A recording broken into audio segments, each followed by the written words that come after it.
चिरायू अवतार श्री दत्तात्रय प्रभू कैवल्य पदाला प्राप्त करण्यासाठी अज्ञानी जीवाला ज्ञान देऊन उद्धरण करणारे चहुयुगी अवधूत अवतार। कृत युगात हिमालयात अत्रि ऋषींनी 100 वर्षे अंगुठ्यावर उभा राहून तपश्चर्या केली, तेव्हा माता अनुसया व पिता अत्रि ऋषी यांच्या उदरी सैंग ऋषी यांनी मार्गशीर्ष शुद्ध चतुर्दशी शुक्रवारी अरुणोदयास अवतार धारण केला। सैंग ऋषींनी आपल्या सती मातेचे सत्व राखिले, गारांच्या तांदळाचे पाक करून आपल्या मातेचे संकट निवारिले। कमला, सावित्री, पार्वती, ब्रह्मा, विष्णू व महादेव यांचे गर्वहरण केले।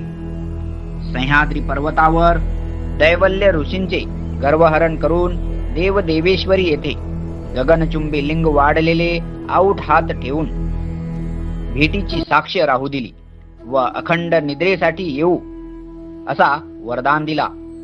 500 श्यामकर्ण वारू देऊन रुचिक ऋषींचा मनोरथ पूर्ण केला। यदुरायासी अमोघ दर्शन देऊन 24 गुरूंचे निरोपण केले व जीवन मुक्तीचे रहस्य सांगून भवार्णवातून मुक्त केले। गोरक्षासी बोध करून गर्वहरण केले व भार्गव ऋषींची कन्या हिची प्रतिदिन कोल्हापूरला भिक्षेस जाण्याचा वर दिला। काशी राजाला ज्ञान देऊन रोज स्नानासाठी काशीला येण्याचा वर दिला। मदाळसेला ज्ञान देऊन निरोपिले, तिने तापांपासून अरळक राजाला शांतविले। सहस्रा अर्जुनाला सहस्र कर देऊन 7 वर दिले। शंकराचार्यास वर देऊन लोकसिद्धी पावसील असा वर दिला। परशुरामास भेट देऊन सर्व तीर्थ स्थापन केले। रेणुका मातेस होगा ते पाव असा वरदान दिला। आत्म ऋषीला प्रसन्न होऊन आत्मतीर्थी भोजनाला मध्यान्हकाळी येऊ असा वर दिला। पांचाळ राजाला ब्रह्महत्येच्या पातकातून वाचवले व चिरायुपद बहाल केले।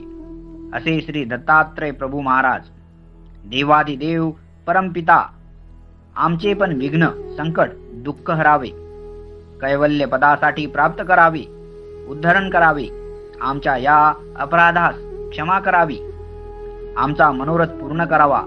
श्री दत्तात्रय महाराज की जय। दंडोत प्रणाम, दंडोत प्रणाम, दंडोत प्रणाम।